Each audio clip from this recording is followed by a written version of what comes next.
Sisterhood HQ. Today we have got the absolutely jaw-droppingly gorgeous Amy Gwynn with us. Now, she's a serial entrepreneur in the entertainment and the hospitality sector. Welcome to Sisterhood HQ. Oh, thank you. You little doll. As she's just come in, I'm like, like a figure on you. She's absolutely tiny. So tell me, who is Amy Gwynn? I don't know. I don't know what I'm doing. Just winging it. Yeah. So what was your like? Go back. What was your like in school? Right. Oh, school. Okay. School. Oh my God, I was so quiet in school. Was you? Yeah. Oh my. Yeah. People are so surprised when I say that. Yeah. I struggled in school. I didn't fit well in like a classroom environment, so I was really quiet. It just wasn't for me. Did you not engage? No. You know, I'd literally sit there in lessons in school and be lost. Like I was always a daydreamer in school. So I was really quite. Like, I wasn't a nerdy girl. Yeah. I was more kind of. Yeah, I was more interested in like how I looked and going into. It was like a social event for me, you know, going into school with my hair done and. Like the prom queen. Yeah, like I would literally I would sneak out at lunchtime, like to go on the sunbeds and come back. You know, it was just like I never ever took school seriously at all. So yeah, I was really quiet and I couldn't wait to leave. You know, they say like school's the best. Is it shite? I know. Yeah, I absolutely hated it, so I couldn't wait to leave. So fast forward, you've left school. Where are you? I'm walking home with no GCSEs. I was literally like, I remember missing one of my GCSEs. I was getting my eyelashes done. I was going out. Like, that's how much I just didn't care. All I was about was like how I looked. And I had got two brothers who were like really academic. So I was kind of like the black sheep. And what was your parents like because of that? My mum was cool. My mum was boss, yeah. So like she wasn't bothered. Like I'd literally go to sunbeds, come home and I'd knock on the door and she'd be like, here she is again. I don't think there was as much emphasis on education for girls years ago. Oh no, definitely not. No one was asked. You didn't go to school. No one was one bit put out. Yeah. You're fine. Don't go. Yeah, no, 100%. Like if my brothers done half the stuff that I done, you know, like they were very much academic compared to me. But my mum was fine. She just used to laugh it off and say like, oh Amy. Was you spoiled? No, I wasn't. You know, my dad was quite hard, but in a good way. Yeah. Do you know what I mean? Like I was the eldest, so I was kind of brought up. Oh, was you? Yeah, I was like raised like a boy. Like I was in the van with my dad, and he always had vans, always had his own business and stuff. So I'd always kind of watched him and seen what he was doing. But yeah, my mum was really cool. She was just like, oh Amy, I'll just survive off a look. She'll be fine. Little Barbie doll. What was your first job?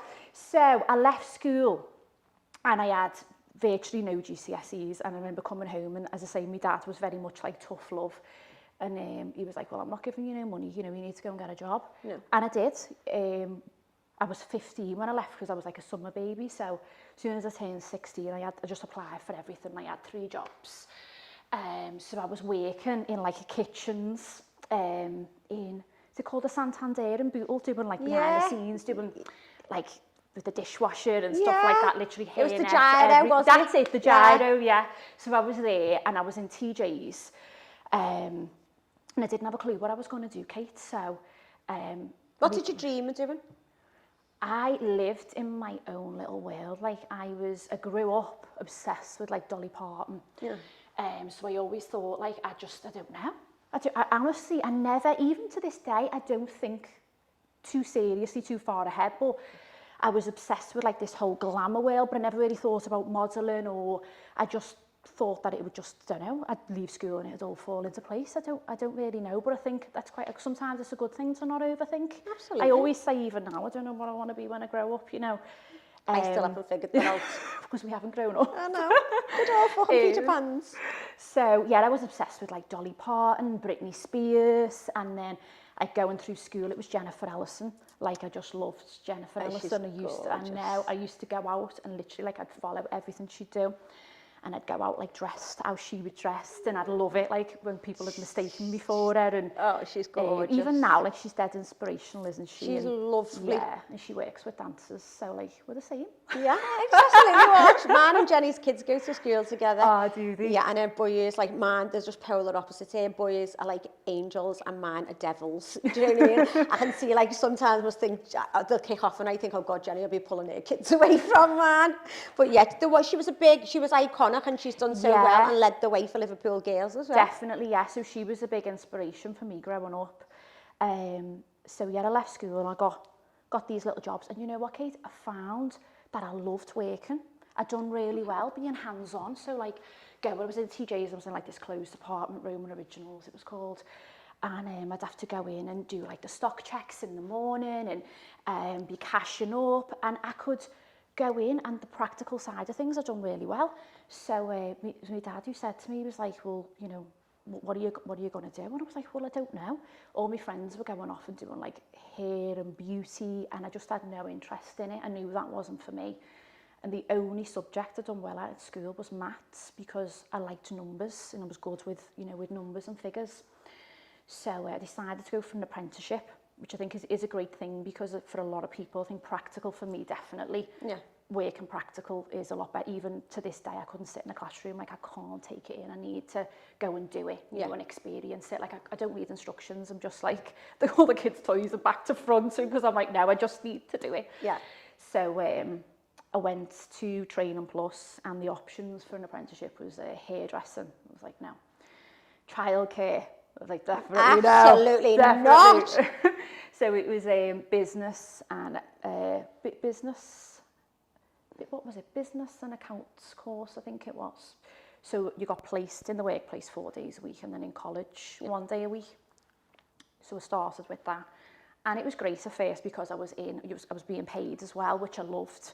I got this hunger for like earning money, and so I was doing that. And then they sent me to college 1 day a week, and it was in the city centre. And I remember sitting upstairs, and it was facing a lap dancing club.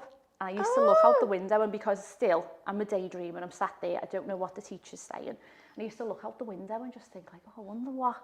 Because I'd never been in a strip club before. Yeah. I used to think, I wonder what like happens in there. I wonder what the girls look like, and have they got the nails done, have they got the boobs done, have they got like it was. So I never, every week, I'd just sit there staring at this club, didn't have a clue what the teacher had said, and then I'd go back. So I'm like 16, I'm working 3 jobs, so I'm not really going out, Kate. I was just so focused. I loved working and earning money, and it was just, you know, that was like my kind of thing. I was so driven. So I felt like I'd spent all these years in school doing nothing, getting nowhere, thinking I must be thick. Like people would I'd start writing down stuff, and I'd just be sat there like, what was, you know, what's gone on? And I left school, and I was like, wow, like I can get up in the morning, I can go and do this. I had a drive. Do you know what I mean? Do you feel like as well, because you would disengage at school, because you've been engaged with something, you just think, oh, this is brilliant, because it's actually stimulating you. Definitely, rather than not being because you can see to. a physical result when you work, can't you? You get paid, you go in and you think, right, that needs doing, and you can prioritise. You know, it's having that freedom to do things your way, I think. So I was working, and it was great. The apprenticeship was great for me, because it allowed me to move through different departments of a business and see how different things worked. So eventually I was placed in the accounts department. So I was like, oh, fantastic. You know, I can do numbers, it's great. So I was doing really well. So the company I was working for put me onto, before that I decided, because I wasn't doing enough, to join night college and do business and accounts course myself. So because I kind of showed that initiative. So I'm working 3 jobs and doing this accountancy, business accounts. It was like basic business accounts. I still didn't know what I wanted to do, but I thought this is a great kind of foundation as to whatever I go off. If I've got a basic understanding of this, I'll be fine. So I was doing that, and then the company I was working for were like, look, we're going to pay for you to go and do AAT, the accountant's technician course. So obviously that was like a big How does it feel them investing in you? Do you know what? I think now I look back and think like, wow, but at the time, I was 17 at this point, I didn't appreciate it as much, do you know what I mean? I was like, and my manager, she was lovely, but she used to say like, you know, that this is costing them like $3,000 a year to put you through this, because it was private, you know. And I was like, oh yeah. So I used to sent off again, plus going and doing my college course where I just stayed at this strip club. I'd be sent off again 1 day a week. So I'd done the foundation year, and it was fine because it was basically what I'd covered in my other course, and I was enjoying it. But then I was working or training with people who had degrees, and I didn't. So I was started to struggle in my second year.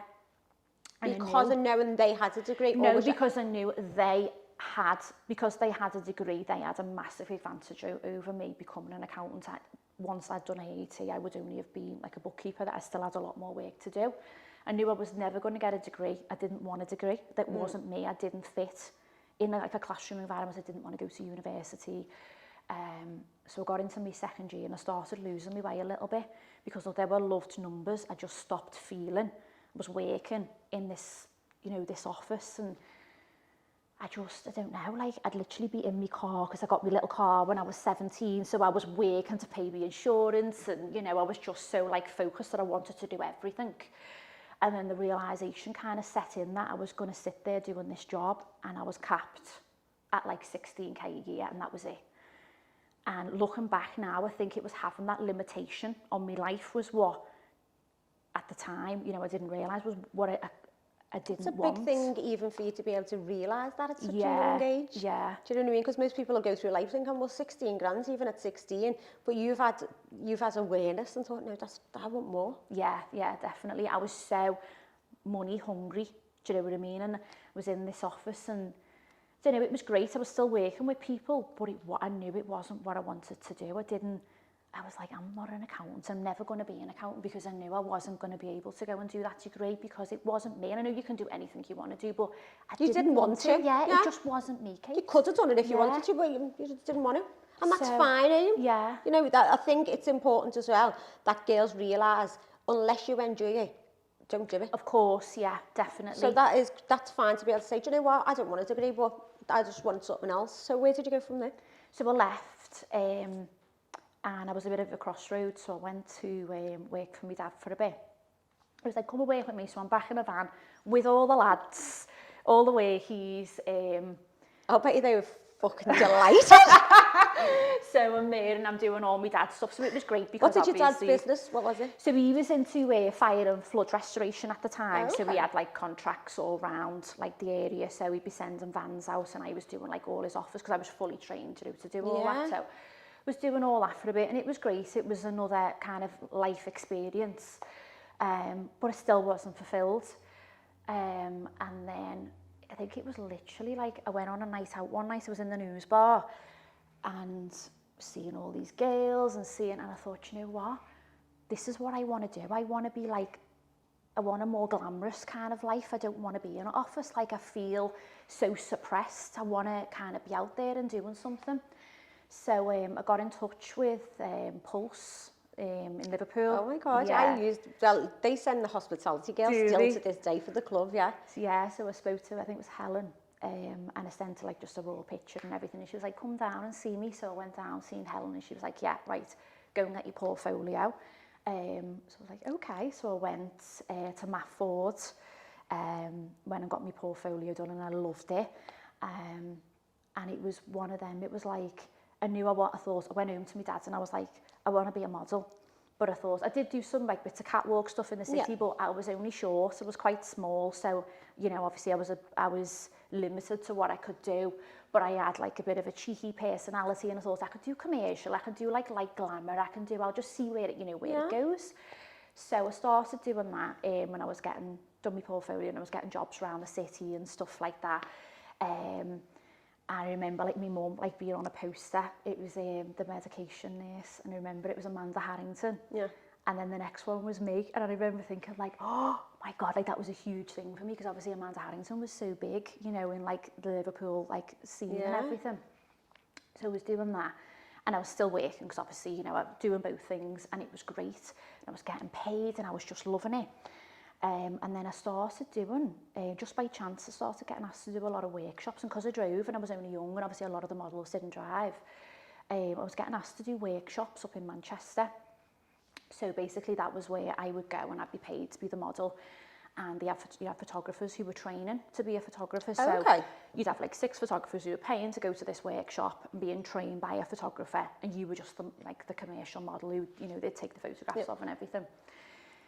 So I'm like working, and then I'm travelling down to Manchester, and I'm doing, you know, these things, but I'm made up. I've got absolutely no social life. Like, I'd literally, even to this day, Kate, like, never been to a festival, you know, like, I hadn't been on, like, girls' holidays, never been the races. I was just so consumed in what I was doing without realising, but I didn't feel like I was missing anything. Yeah. Like, I was really enjoying it. And I'd, like, travel back from Manchester, and I literally, like, I must have been like 18, 19 at this point, and I was like stashing like wads of cash in my knicker drawer and everything. Stop. Like, you know, it was just, I was loving it. And I was driving back from Manchester one night, and it was like, I think it was like a light bulb moment, to be honest. I thought, I'm going up there doing these workshops to train these photographers. I'm on, it was MySpace at the time, on MySpace, getting girls messaging me, asking me for advice. Like, people, like, literally, like Hannah and Elizabeth, like, look at Hannah, do you know what I mean? Like, we were starting out the same time, and we'd be chatting and stuff. And I thought, I should do this, but the opposite way round, and make a business out of it, and build, because back then, you were looking like £400 to build a portfolio, so a lot of girls, you know, you couldn't do it, it wasn't feasible. So I went back, and I told my dad, I was like, this is what I'm going to do. So he was like, oh, brilliant. He was dead supportive and everything. So I contacted a studio, you know, got a photographer, because I had loads of contacts with photographers, obviously, through doing these training workshops, and I said, look, this is what I want to do. I want to do like a training day for girls where they can come, even just get a little insight into it, not necessarily want to be a model, but might just want to get some pictures taken. Yeah. And you don't know where to go. You don't want to go and hire a photographer just for you to, or you might just need, sometimes you just need some headshots for things and that, don't you? So I started doing that, and it was brilliant. So I went and got flyers made, and obviously this was before Instagram, so you had to do everything the hard way. So I remember going, like, walking around Liverpool, one hand on flyers out and stuff like that. So you've had drive and vision, haven't you, from an early age? So I started doing that, and I was booking like 6 to 8 girls on a shoot, and I loved it because I was in control, and I'd like plan the whole day. I had the photographer, I'd hire the studio, and the photographers, they were inexperienced, so they were working for the pictures and the experience and stuff. So I'd work all day, and I was coming home, I was literally like 19, I was coming home with like £500 a day, off the, you know, like on the table, and my dad was like, wow. So I bet he was so proud. Yeah, and it was like I'd found something that I enjoyed doing, and I was able to make a business out of it. So my modelling stopped straight away then. So it was very short-lived because I enjoyed doing this so much more because I was in control rather than being the person behind the camera and being told what to do. Yeah. Do you know what I mean? So I was doing all that. And yeah, I was like literally living the dream for like a year or two. And then came Dolly, my eldest daughter. How old is she now? She is 13 this year. Wow. Yeah. You don't look 13 yourself. Oh, thanks. Wow. So you got pregnant. Yeah, so... How long did you be with your partner before? Carl had been with him since I was about 18, 19, so a couple of years. Okay. And we had Dolly. And obviously he was at the pleasure rooms, and, you know, we were like living the dream for a few years. I was travelling around with him, you know, like he'd be DJing in Scotland, Magaluf, and then all that started to dry up because the music era just changed quite quickly, didn't it? And everyone went from the pleasure rooms to society. Yeah. Which is quite funny because obviously Rude's in society. I know. It's all meant to be. I know. So yeah, so then came Dolly, and I moved then. I moved to the other side of Liverpool, which was like, at the time, again, I didn't think about it. I just thought, oh, you know, be fine. Like, your wheelie bin changes, that's it. You're like, I'm still in Liverpool, I'll be fine. So I'd gone from like, yeah, doing everything I was doing to having a baby, not having a clue. But it's literally the most petrifying thing ever, isn't it? There's no manual with it, eh? Yeah. It's the one thing that, you know, you're responsible for someone's life and you just haven't got a clue what you're doing. Of course, yeah. I was like, I just had no confidence in myself whatsoever. But our children are all alive! Exactly, yeah, they're alive. And you know what, they're better for it, aren't they? Absolutely. So yeah, so I'm living like the other side of Liverpool. I know nobody. So I felt that isolated, and I had to like, because I was young as well, and I had this background in modelling and stuff, like now I look back and I think, why was your arse? But I used to get that paranoid about like what people would think. And so I remember getting my mum to come with me to like my first baby group with Dolly, and because I just didn't have a clue, and they were all breastfeeding and, you know, all this stuff, and like, there's so much pressure, isn't yeah, there? and I was like, oh, I am shit, like I'm just terrible, don't know what I'm doing. So yeah, I spent like 5 months on my own at home with Doll. And obviously I loved it, you know, I had this baby, she's gorgeous and everything, but I was so depressed, I had no confidence, and I was thinking, like, what am I going to do? Like, how am I going to go back into modelling? Like, I've had a baby. Like, again, I look back now, I think, like, Aim, you know, you would have been fine, but I was thinking I'm going to have to go back into Do you think you had a little bit of postnatal depression? Definitely, yeah, definitely. But again, it wasn't recognised as much back then because you couldn't speak about it. Yeah. And I It's a taboo, wasn't it? Ooh, yeah, don't and say because that. I think moving wasn't the best idea in the sense that I took myself away from everyone that I knew. From your support network. Yeah. And it's important. Of course. So like I had my mum, obviously she was there, and my mum was like amazing. And then yeah, Dolly was about 5 months, and I was at home, and I was thinking I'm going to have to go back into an office and pick up on my accountancy again. And then you look and think, well, you pay your nursery fees, like, is it even worth it? You know, so I was just like at a crossroads for a bit. And I don't know, Kate, Carl come home one day. People always say, like, how did you end up running a strip club? And I remember one time, and like a press interview saying, because I didn't know what to say, I said it was an accident. And like getting loads of shit in the comments. You know when you read you shouldn't read the comments, but I read the comments, and like, oh, was she like an accident and all that? And I was like, because I didn't know what to say, because I don't know the answer to that question. Do you know what I mean? I just did. Yeah. And that's the end of it, you nosy bastard. That's what you get in the end. That's how you've got to be. It's just like, well, I just did. I don't know how I got into most things. Yeah, I think, you know, it doesn't have to be, well, what happened was, it isn't a big story. I just did. Yeah, it just happened, didn't it? I think sometimes, like, you just, you know, whatever you choose to believe in, whether it's God, the universe, things just align you into that direction of where, you know, you're meant to be. So was it already established? Really? And you took over a place? No, was it... that's my baby. I made it. So yeah, it's my second child. Okay. Love this. So no, Rude was the pleasure room. So Carl come home to me one day, and obviously Carl was like, you know, that was what he'd always done, you know, and he's amazing at, you know, events, and he just come home one day, and he just said, what about we open a strip club? Well, it was a lap dancing club. Now it's a strip club. Yeah. Why don't we open a lap dancing club? And I don't know, Kate, I remember sitting at the kitchen table, and I just went, okay, yeah. I was like, because I was at this point where I was like, oh, whatever, you know, yeah. And he was like, really? Because obviously most girls would have been, because I'd honestly never been in a strip club at this, you know, at this point. So we sat down, he was like, what do you want it to be called? My mate said, like, the Such a Lounge, and I was like, no. It's one word, and it's one strong word, that it is what it is, and you know what it is. And it just came out, and I was like, Rude. And he was like, yeah. And I love it because there's so many, you know, I could do like kind of variation, like Let's Get Rude, Rude Girls, you know, there was so much that could come, you know, kind of off it. So we had a little bit of money saved up because we were absolutely skint because I'd stopped working, you know, and I was doing really well, you know, and obviously the pleasure rooms was, you know, getting ready to close and everything. So we'd gone from literally like living the dream, you know, like DJ, model, it was like to both our works kind of drying up and having a baby, and it was a massive like reality check, yeah. And neither of us had come from money, so it was fine. Like we, you know, we managed it. We could make everything stretch, and we always talk about it and say like we're so grateful for that time. Do you know what I mean? Yeah. It was definitely meant to be, you know, to kind of prepare us. So we had a little bit of money saved up, which was literally all we had. And we decided to put it into the downstairs of the pleasure rooms and open Rude, and it was shocking. Like, I look back at the pictures, because I'd never been in a strip club before, I didn't know like what to do. Yeah. But obviously I had all the contacts being with models and stuff, and you know, modelling, dancing, they all kind of, you know, bounced off each other. There were a lot of girls done both, or they knew dancers and stuff like that. So it was quite easy to get, you know, some girls in. So we got like 5 girls into the club and auditioned them, and again didn't know what I was doing. So we got so you're just winging it? Yeah. So I rang my friend Beth, and I was like, will you come with me? Because I was so scared.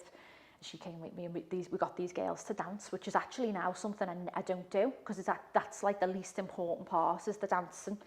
So I got the girls to dance. I remember this one girl like dancing for me, and just whipping her knickers off and everything. And I was like, oh, I'll never forget it. It was Jason Derulo in my head. I was like, I bet you fucking hate that song now, don't you? I love it. I'm like that, yes. But I was like, oh, because I was still so quiet, you know what I mean? Yeah. Like I went into this so timid. I'd never been, you know, in a strip club or anything. So we opened the club. It was the tiniest room, and I put a curtain right across half of it. I got a curtain to come in and put a curtain. It was dreadful. It lasted 2 nights and I pulled it down because I didn't know what I expected, but I thought the customers are going to come in and they're going to go in there and dance, and then they're going to go there and get a drink, and they've got like, you know. So at this point, you've opened it and you still haven't been in one? I'm completely raw, yeah. I haven't got a clue what I'm doing. But now, in hindsight, that was the best thing ever, because although I was shit for the first You're not copying anyone, and exactly, yeah. So I've made it. I've made all those mistakes and made it better how I think it should be, not followed suit. Yeah. So, we opened the club and I had like 5 girls, and then I started getting some more girls from like at the time a rival strip club. They come, and I was brand new, and I got all these girls in the 30s who were like long-standing dancers. They'd been in the industry for years. So Kate, they wiped the floor with me.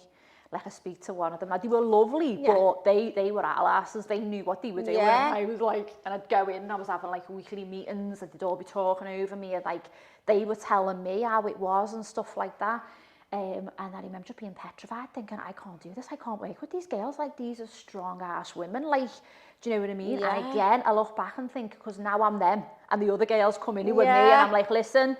And I think they were sent to me. If I'd have started with brand new little students, I wouldn't have been able to control situations that I can now. Yeah, do you know what I mean? yeah. So it was definitely like a blessing. So I had all these girls call me, just knew the industry. They were telling me how it was done, and then over time I was like, no, this isn't right, you know. And it was all the old school ways. So yeah, I started putting more rules in place and more structure. And then that kind of phased a lot of, like, I call the bad apples out the club, because they couldn't, you know, the girls that just wanted to come in and party and drink, and because I was putting all these kind of rules in. So you're in the pleasure rooms? Yeah, so we're in this club. And as I say, it was like, for me, how quickly did it grow? It grew really fast, really quickly, because we put our heart and soul into it. Because I had this baby, we'd put what little money we had into this club, so we had this was all or nothing. Yeah, so I had to give it my heart and soul, and I think I was really lucky that other clubs wasn't doing that, so it was quite easy for me. So we quickly outgrew the club that we were in. So we done upstairs, and then I had this whole thing of, we'd do a VIP floor, and you know, so I'd done this whole pricing structure to push, because at the time, lap dancer, it was all about dancers, and you know, there's money to be made, but there's not massive money. And I was seeing different clientele coming in, and I was like, there's more money to be made here. So I opened a VIP floor where girls would be paid or half an hours, and the girls would earn a lot more money. I would earn a lot more money. But then customers were a bit scared to go upstairs because they couldn't see it. So we run with that for a bit, and then, kind of long story short, we had to be out the building. They were developing. Yeah, they were going to develop on the club, so we had to move. How did that feel after you just poured your whole life and soul into a building? Was you ready to move, or was you daunted by it? I was never ready to move, and this is the thing, people go like, how did you do it? Because obviously Rude now, it's the biggest club in the UK, and people think like, oh, you know, it's amazing, like you went in there and you done that. I didn't. I wasn't this big brave person. I was forced to do that change. Do you know what I mean? You know, like, obviously it was meant to be and it was sent for me, but I would never have done that unless I was forced to do it. And I think sometimes you've just got to follow, you know, as scary as change is, you've just got to go with it and follow it, haven't you? So this club over the road was available, it was for sale, and it was within the district, because sexual entertainment is quite strict. Like you can't just go and open one, you know, you've got to have this particular license, and it's capped on how many, and you can only be in certain areas of the city, you know, for instance, not by like a school or anything like that. So we surrendered the license, applied to move over, and it went on for, you know, a long time. So was you closed at any point? Yeah, so it was closed. So I had no club for my gosh, about 2-3 months we were closed for. Wow. So, Did you carry on engaging your clientele? How did you keep the girls? What happened? well, it went in the echo that the club was being developed, and it spread like wildfire that the club was getting like shut down and stuff like that. And then a week later, it went in the echo that the club was moving to this super club where like Rihanna and 50 Cent, and no one messaged me about that, funny enough. Yeah, I bet you did fucking never. So I was fired up, I was ready, because I'd seen so many people jump on the, oh, Rude's closing, do you know what I mean? And I was like, oh, I'm coming back with a bang. And it was actually a difficult time. We had like a lot of personal stuff going on, and I'd just had my youngest daughter at this point. I'd had the baby Elsie, so... Yeah, but can we just back up a little bit? How many girls have you got? 4. Yeah, so she hasn't just had Dolly and then she had another one. No, she had another 2 there in was the a middle. few in the yeah. Yes, missed them out, didn't you, Amy? So you've got 4 kids juggling. Honestly, I'd be in the changing rooms, like out here, and the girls would be holding me up, taking house fees and stuff like that, yeah. So I had my youngest, but my 2 youngest were only like a year apart. Just the timing of everything, I needed to be there and I needed to throw myself into it. So we opened the new club, and we'd again like started from scratch. We put everything into it. This was our building. And I was on my own at the time in the club, and I was, you know, meeting workmen. I had 2 babies hanging off me. And yeah, I literally, like, I'd say for 12 months I went missing again because I was starting from scratch. So I'm back down to where I was at the beginning. I've got nothing. Was you operating? I started operating about 2 months later in the January. Okay. What I had to do was, I didn't have those changing rooms when I opened with just the club. And yeah, I just had the baby and everything. I just felt like really kind of down, and I'd put all my energy into this club again, like even more so. It had to work, but I was frightened, Kate, because it was huge. Yeah. Everything's riding on this one. Yeah, definitely. You can't just give the building back and go walk away. That's it. Yours. I'd gone from just like being in the pleasure rooms and it kind of being like a family thing, and it was to, this is not messing now, like we've got a mortgage on this building, it's the biggest, like everyone's got big expectations around it. So I had the workmen there, and I was running everything myself, and I knew I had to take all my experience, 7 years experience, and put it into this building. So the balcony area, I was like, it's all VIP, one, all VIP floors, one. And I was there every single day. And I always laugh and tell the girls, like, I've changed my babies in literally every one of those VIP booths, you know. So all the lads are sitting there in the VIP. It's like, I changed my kids' shitty nappies on that. So that's how much, you know, I'd put like my heart and soul into it. And I was just working constantly, and I remember being like on the balcony and like thinking, where's my office going to be, where I needed like 3 times the amount of girls. Do you feel like you work better under pressure? Definitely work better under pressure, yeah. And I remember one of the doormen coming up, and I was taking house fees in a booth because I didn't know where it was going. Like I didn't have an office at the time, and there was £5 fell on the floor, so I had all this cash and everything. He picked it up, and he passed it to me, and I went, what are you giving me that for? And he went, it's going to bring you luck. You know, you've got this, Amy, because I was like there by myself every single day because we just had like so much going on. And then we're getting dead emotional, and I've still got that £5 note on like the side. Cute. Yeah. And I look at it all the time, and I think, you know, so that was like one of those moments. So I have this note at the side, and I just look at it every day, and I think back, and it was something so simple, but it motivated me so. What do you do for Amy? Do you know what? Rude is me. Being a part of the girls. If I'm off work, like I'm on the phone to the girls 24/7. So you live, sleep, eat, breathe. Yeah, Rude, yeah. And there's not one day that I would ever complain about it. It's not a job that like I need to take time away from. Like so I'm actually quite jealous listening to this. I feel like kicking you. Honestly, it's a different world. Yeah. I feel so blessed and I was so like fulfilled. that with the heritage. Yeah, I love being part of them. And you know, obviously, when you've got kids at home and you're just living that life, it's so easy to just get caught up in it. I get to go there and listen to the like I am literally crying, laughing. I thrive off it. So it's not something that I ever need to take time away from. But no, if I'm at home, I've got my dog. I'm out walking my dog. I'm just like, very boring. You wouldn't think that either, would you? From one extreme to the other. Yeah, to my dog walking. So the majority of lap dancers stay closed during the restrictions, but you managed to open. What's happened? Yeah, I was dead naughty. Good. I love that. I was fed up, Kate, and so were the girls, and I felt like I was giving them empty promises, but I could only go off what we were being told. And I was really frustrated that I was allowed to open Gillowan Avenue. And, you know, we wasn't really making money, but we were paying our bills, putting food down and, you know, under these restrictions. And I was thinking, I've got a club there that's like 4 times the size, but because it came under sexual entertainment, we wasn't allowed to open. And, you know, those girls, that was their livelihood. And for me, I'd lost myself. Like, Rude was all I've known. You know, I'd been in Rude since I was 22. I was a baby. So losing that, I lost myself. So we'd gone over a year, and then we got promised in the summer, and then it was Christmas. I remember, you know, setting up, like literally putting the tape on the floor. I was fully prepared to do 2-meter dances and, you know, masks on the girls, whatever it took. I just I needed to be open. And it was just empty promise after promise. And it got to May, you know, you lose track, don't you, because it was that much going on. But it got to May last year, and bars were allowed to open, but sexual entertainment wasn't. But that was it, live entertainment came back.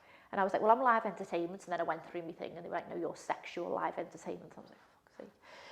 So I thought, you know what, I've got this huge venue and I've got a stage. Now in America, you do like table dances and stuff like that. And I thought, okay, so I went and spoke to the girls. I said, look, girls, you know, you're wiping arses for £9 an hour. How about we get on the stage? We get a DJ on. So this was another thing I didn't do before lockdown. Got a DJ on. And I was like, we will do stage shows, and I'll do all these voiceovers, and I'll encourage the men that they're not allowed to dance with you, but they can tip you on the stage, and, you know, you'll dance on the stage. You complete more than 2 meters. We opened, never ever been so busy. Oh, We wasn't making grands, like, you know, because we couldn't go upstairs, we couldn't do the VIPs, but it wasn't about the money, Kate. I was like, I thought I was going to get shot. It went in the Daily Star the next day. And I was like, oh my God, the police are going to be here. Like, and they did come in, and funny enough, I was just by chance, I was upstairs on the VIP floor, and Enya, who's like my best friend, she was on stage, so she knew, you know what I mean? She knows everything. And she spotted them straight away. So she was like, oh, here we go. But they were fine. They were made up. They checked everything. They were like, no, you know, it's fine. And it was. Yeah. And we were so busy. We had so many new customers coming in that wouldn't have come to us before. Yeah. It made national press and everything. And yeah, it was fantastic. And the atmosphere was amazing. And then that was something I looked at and thought, okay, this is something we can add to it, because you had groups of lads coming in, cheering and putting money on the stage, and the girls would go over, and we had, like, you know, loads of girls on the stage at one point, and lads would be throwing the money, and then the mates would throw the money. And I think sometimes, because I always like to put myself in a customer's shoes and think, how would they feel? Going back to, like, men going to the toilet when they walk in, and I thought it probably is a bit frightening to go in and go in that room and have a dance with that girl on your own. So it's a good icebreaker as well, and it's fun, because that's what it's about. It's just light-hearted entertainment. People overthink it. So yeah, it was a fantastic thing, and then it enabled us to obviously stay open. And then in July, the restrictions were lifted, and I think it was good to kind of wean ourselves in after so long away as well. So you'd evolved with lockdown, didn't you? Definitely, yeah. You know, and I think you probably agree, when you're working so much and your life's so consumed with something, it was like a break that we probably would have never have taken. No, do you know what I mean? We were forced to stop in our tracks and reevaluate everything in your life. So looking back now, you know, obviously, like, I'm grateful for it, for, you know, the progression that we've made since. Do you think that it's still, the adult entertainment industry is still a big taboo, or do you think people are getting more used to it? Or I think younger people are definitely getting more used to it, and I do think, without blowing my own trumpet, I think I feel like what I've been trying to do for so long is starting to kind of pay off. I do think I'm making a big difference being a woman and stepping forward. It's never been done before. I think people will only put something down if they feel they can. But when you're that confident in what you do and don't allow people to, they kind of question themselves. Do you know what I mean?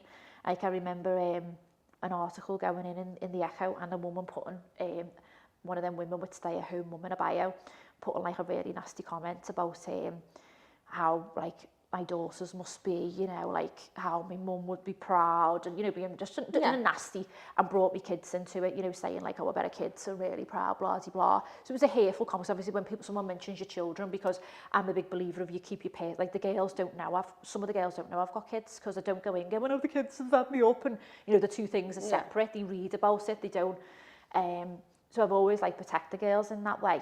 so she made this comment, and this lad, who might have been my brother, and just like wrote it off and put this like reply to her, but in a dead sophisticated way. And you know what, Kate, the amount of people that commented giving this woman shit. I was like, well, it literally had about 50 comments, and like I remember reading one of them, and it was this lad had wrote, and he'd said like, I've never met Amy personally, but I've heard through other people she's a really nice girl, and she's dead hard work and good, and it actually brought a tear to my eye. And the support from one person trying to bring me down, that everyone, I was like, wow. But then she deleted her comment because she got so much shit, and I was like, no, because obviously every comment, the threads went. Yeah, and it was lovely.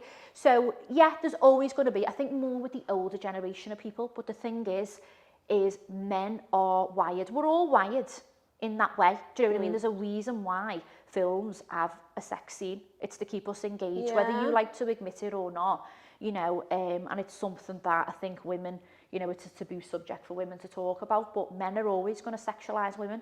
So when a woman is able to take control of that, sexualise herself, be empowered, because I personally believe as a woman, your kind of look, I've always, you know, from a young girl following, you know, all these like Dolly Parton, as I was saying, and Jennifer Ellis, and all these girls that to me were gorgeous. That was such an empowering thing. And I know a lot of women will be like, no, a degree is, you know, but each to their own. It's whatever makes you feel. So I think you can take me away, you know, like report me and do all the things I've had of recent and put me in a box over there. You're just going to go back to a man running, it being a male-dominated industry. So why would you not want to have a woman? How do you feel working in a total male-dominated industry? I love it because I'm working with girls, do you know what I mean? And I love, I think there's nothing more intimidating for a man than a woman. Being in charge. Yeah, I always say, it's changing room talk, but I always say, like, we earn more money than them and we get more than them, you know what I mean? We get more fucking done than them, I know that. What does Carl think about it all? Is he proud? Yeah, I think Carl is, he's just a dead, easygoing, lovely person, and with chalk and cheese, and he's not, like, he never blows smoke up my arse, ever. Carl's dead hard working, dead, like, he's the opposite to me, just like kind of stay in the background. But he's never one of them, like, oh, you're doing amazing, Amy. And I think that's good to have someone, he's like my biggest critic, but obviously, you know, deep down, he's your biggest supporter, but he'd never be like, oh, you know, you're doing great. He'll always take the piss out of me and look for ways that you can push more. And I think that's good. I think if you had someone who was praising you, because we've never ever stopped and celebrated anything, I've always been like, right, what can we do now? Just next. Yeah. What would be your ultimate goal? My ultimate goal would be to completely change, like move out of Liverpool and kind of expand and completely to be able, I go to places and speak, because now like someone's like, what you do? Because like they'll talk about girls or modelling, like, oh, I know her, she's met, and they'll be like, what you do? You know, because you know, and then I'll tell them and they'll be like, oh my God, I used to be a stripper, or I follow you on Instagram, or this, that and the other. And I think that is my ultimate goal, is to be able to make it socially acceptable, because for years, like even doing Pleasure Rooms events, I'll have girls come up to me and be like, you're Amy, I used to dance in like Angels years ago and I never used to tell anyone. I think it's amazing. So yeah, that's my goal, is to just make women feel that it's not something to be ashamed of, and you should be able to sexualise yourself and feel empowered by it. Because what's next for Rude? What's next for Rude? I don't know, to be honest. I don't really plan, Kate. I just go with it. Have you got any plans to expand, go to different cities? I'd love to go to different cities, yeah. But I feel like we're just, obviously we're just coming back off the lockdown and everything. So, yeah, but definitely open more clubs and just keep, just doing what. So you're just going to keep building this gorgeous empire? Yeah. And just, I don't, you know, when you say like, where do you see yourself in X amount of years? I remember putting a picture up of in the Rue WhatsApp group, and it was a granny in like a fur coat with a Rue girl, and I was like, this is me in 50 years. Like, I don't ever want to not be there. Do you know what I mean? Yeah. Like total dedication. Yeah, you know, I'll be 50 still like commenting on the girls' pictures, telling them that I definitely would. That is so gorgeous. So everyone, if you want to try a strip club, Rude, or if you want to be a stripper, contact Amy. She will look after you. She is the queen of it. And where can everyone find you on social media, Ames? So my personal page is Amy Gwynn XX, and the new Rude page is Rude Liverpool. So get following, everyone. Amy, thank you so much Oh, for joining thank me. you. I've really loved it. Oh, me too. Thank you.